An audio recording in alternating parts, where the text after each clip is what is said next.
ഇന്നത്തെ നമ്മുടെ വീഡിയോ പയറ് കൃഷിയെക്കുറിച്ചിട്ടാണ് കേട്ടോ. അപ്പോൾ പയറ് കൃഷിയിൽ കീടങ്ങളുടെ ശല്യം കൂടുതലായിട്ട് കാണാറുണ്ട്.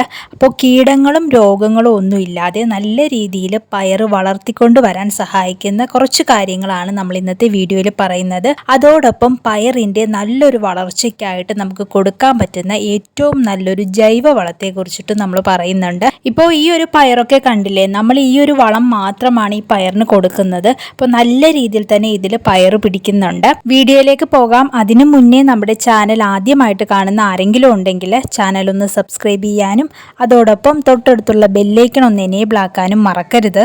എല്ലാവർക്കും നമ്മുടെ പുതിയൊരു വീഡിയോയിലേക്ക് സ്വാഗതം. പയറിൽ രോഗങ്ങൾ വരാതിരിക്കാനായിട്ട് നമ്മൾ ആദ്യം തന്നെ ചെയ്യേണ്ടത് പയർ വിത്ത് നടുന്ന സമയത്ത് വിത്ത് സുഡോമോണക്സ് ലായനിയിൽ മുക്കി വെച്ചതിന് ശേഷം വേണം നടാനായിട്ട്. പയർ വിത്ത് നട്ട് 1.5 മാസം കൊണ്ട് തന്നെ നമുക്ക് വിളവെടുക്കാനായിട്ട് സാധിക്കും. പയർ ചെടിയിൽ നിന്നും തുടർച്ചയായി പയർ നമുക്ക് കിട്ടാനായിട്ട് നല്ല രീതിയിലുള്ള ഒരു പരിചരണം ചെടിക്ക് കൊടുക്കണം. നടുന്ന സമയത്ത് നല്ല രീതിയിൽ അടിവളം കൊടുക്കാം. ചാണകപ്പൊടിയോടൊപ്പം തന്നെ 1 പിടിയോളം വേപ്പിൻ പിണ്ണാക്കും നിർബന്ധമായിട്ട് ചേർത്ത് കൊടുക്കണം.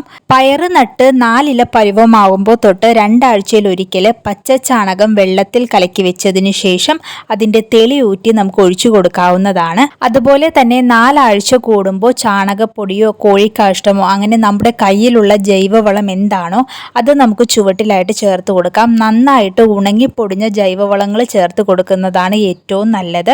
അതോടൊപ്പം നമ്മളിപ്പോൾ തയ്യാറാക്കുന്ന ഈ ഒരു ജൈവവളവും കൂടി ഒഴിച്ചു കൊടുക്കുകയാണെങ്കിൽ നമ്മുടെ പയറിൽ നിന്നും തുടർച്ചയായിട്ട് നമുക്ക് നല്ല രീതിയിൽ തന്നെ വിളവെടുക്കാനായിട്ട് സാധിക്കും.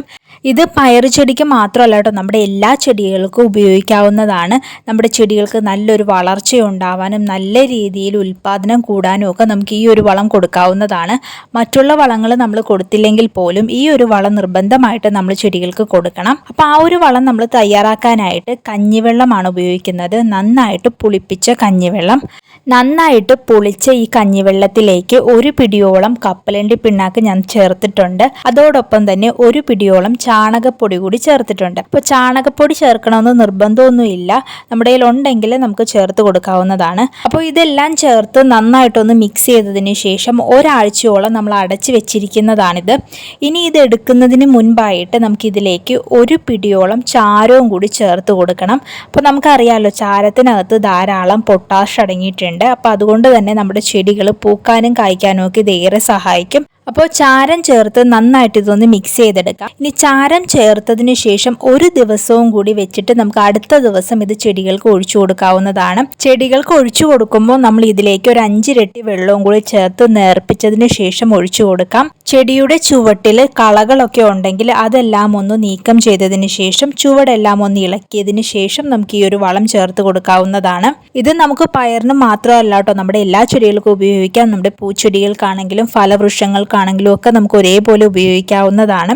ഈ ഒരു വളം ചേർത്ത് ഒരാഴ്ച കൊണ്ട് തന്നെ നമ്മുടെ ചെടികളിൽ നല്ല രീതിയിലുള്ള ഒരു വ്യത്യാസം നമുക്ക് കാണാനായിട്ട് സാധിക്കും. അതുപോലെ തന്നെ പയറ് ചെടിയിൽ കാണുന്ന തണ്ടുതുരപ്പൻ പുഴുക്കളെയും കായതുരപ്പൻ പുഴുക്കളെയൊക്കെ ഒഴിവാക്കാനായിട്ട് 2-3 പിടി വേപ്പിൻ പിണ്ണാക്ക് വെള്ളത്തിലിട്ട് വെച്ച് ഒരു 3-4 ദിവസം കഴിഞ്ഞതിന് ശേഷം അത് അരിച്ചെടുത്ത് നന്നായിട്ട് നേർപ്പിച്ച് ചെടി മൊത്തത്തിലൊന്ന് സ്പ്രേ ചെയ്ത് കൊടുക്കാം. പയറിൽ പൂവിട്ടതിന് ശേഷം പൂക്കൾ കൊഴിഞ്ഞു പോകുന്ന ഒരു പ്രശ്നമുണ്ടെങ്കിൽ കഞ്ഞിവെള്ളത്തിൽ ചാരം മിക്സ് ചെയ്ത് അത് പൂക്കളിൽ നന്നായിട്ട് തളിച്ചു കൊടുക്കാം. നമ്മൾ എപ്പോഴും ചെടികൾക്ക് വളങ്ങൾ കൊടുക്കുമ്പോൾ ഒരേ രീതിയിലുള്ള വളങ്ങൾ കൊടുക്കാതെ മാറി മാറി വേണം കൊടുക്കാനായിട്ട്.